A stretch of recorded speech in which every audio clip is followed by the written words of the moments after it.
Well, we've come out of the sun to get a little bit of respite from the sunshine, and who do I run into but a man with extremely deep pockets when it comes to marketing, Marc Pritchard of Procter & Gamble. Great to see you here in Cannes, and what is certainly one of the larger activations here. You've not really done this before, why now? Well, this is the first time we've done this here at Cannes, and the reason why is because our theme here is reimagining creativity to reinvent advertising. This is the epicenter of creativity. So what we wanted to do is to demonstrate what we're doing to reimagine creativity. And so what you see behind me is our P&G Life Lab.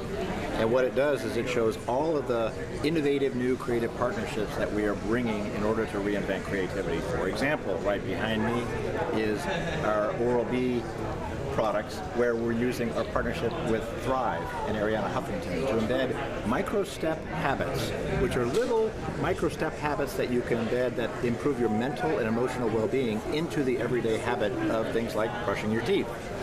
Over there, what you have is the facility which is called The Look, which is what we've done is partner with Saturday Morning, and we've created this film that allows you to immerse yourself into an introspective film experience to see race in a different way. And it has both a film as well as an interactive experience, and then it has immersive VR that we've done with Verizon Media and Wright in order to be able to really immerse yourself and get a empathy from it. We also have a partnership with John Legend that we'll be unveiling here, which is blending the ad world with the world of music, comedy, and entertainment. So we're going to debut a film called the SK2 Masterclass called O Patera, where John is going to be singing a song about our Patera essence. Of course he is. Of course he is. I look forward to that. We gave him 5 words that he had to embed, including SK2, Miracle Water, and fermentation. And in 30 minutes he created a song, and it's hilarious because James Gordon is right behind him watching him and critiquing him on it. You talk about reinventing creativity. Creativity is just something that happens. How are you reinventing it, and how is that going to make its way down the chain to that touch point with the consumer? Yeah, what it is it's taking the ad world, which has largely been in its own world, and it's merging it with other creative worlds, like filmmaking, music, comedy, technology, and journalism, and creating entirely new creative experiences. So we still work with our core agencies, and we bring these other partnerships, like with John Legend, with Arianna, with Katie Couric, with Queen Latifah, with GLAAD, where we can then create these new types of creative experiences that are new to the world to consumers, to the point where people actually look forward to ads and look forward to what we're bringing them. Surely that's about just getting the consumer to spend time with your brands rather than interrupting advertising, and CMOs around the world are wanting to do that. Yeah. Why is that important right now? Well, because now what consumers are telling us is 7 out of 10 people say ads are annoying. They tend to interrupt the entertainment that they're watching. More and more people are moving from digital, which is still increasing, but ad blocking is increasing, into over-the-top experiences where there's no ads at all. So as consumers are shifting and telling us ads need to change, we are reinventing the advertising experience. So people will engage with it in different ways and remember it even more effectively. The SK2 experience you will see with John, I mean, it is wall-to-wall SK2, and it's hilarious. And the work that we've done with SK2, for example, on Bearskin Chat with James Corden and Chloe Grace Moretz, you should look at it. ASMR videos, hilarious. 86% increase in search as a result of this.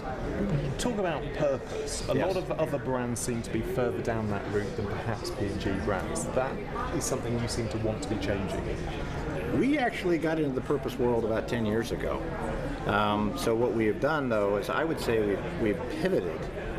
Not so much purpose, because purpose can sometimes be this very broad and disconnected from the brand. We focus more on things like citizenship, values, and things that people care about. Gender equality, racial equality, diversity and inclusion, environmental sustainability, community impact, where we then take our brands and then create a point of view that we provide to consumers that makes sense for that brand. One great example, Always. You remember Like a Girl. We have now just recently done End Period Poverty. Believe it or not, up to 20% of people in the developed world, young women, miss school because they can't get adequate feminine protection because they can't afford it. So what Always has done is created this program called End Period Poverty, this beautiful film that also then invites people to be able to donate pads. That is very purpose-driven, but it has everything to do with that brand. And so I would say that our brands are very much focused on ensuring that they're providing points of view to consumers about what matters to them and then what matters to the brand. Traditionally, P&G brands might be associated with much more scientific data. If you release a new Crest toothpaste, features, advantages, benefits, it's 10% better at cleaning than the last one. Is that now in the past, or do you still think that has a role with the brands? It's an and. Absolutely. In fact, you will find things like Always Like a Girl, End Period Poverty, SK2 Change Destiny, Olay Fearless to Face Anything, Ariel Share the Load, Vicks Touch of Care. All these things that you would call purpose-driven are part of the mix, but they're actually a very small part of the mix. What they do, though, is they create conversations. They invite conversations. They go viral. And then the rest of our communication is about the superiority of the product. It goes very clearly to the heart of why this is a better product. The other part of it is the retail experience has become a much larger part of our superiority. I'd like you to go over to see the SK2 Future X Smart Store. And what you will see is technologies embedded in every aspect of the retail experience. And it's very transformational. And you can engage in that experience, and to a large extent, that may replace advertising, but you still understand the superiority, but in a much more engaging way. You talked about conversation. There was certainly a lot of conversation around Gillette earlier this year. What did you learn from that experience?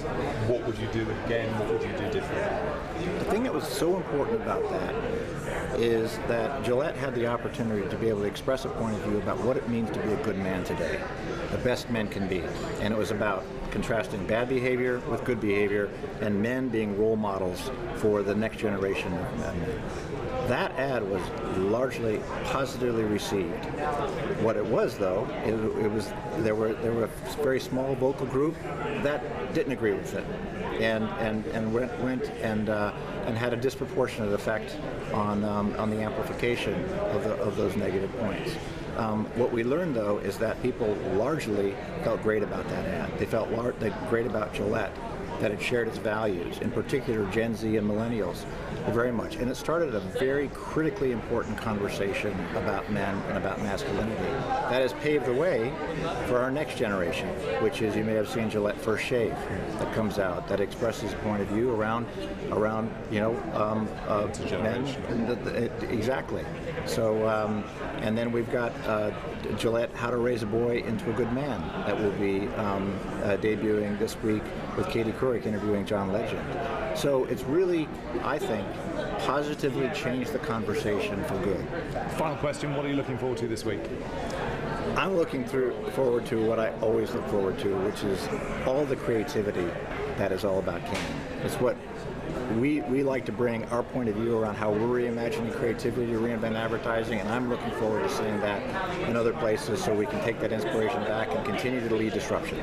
Mark, thank you very much. You're welcome. Thanks, James.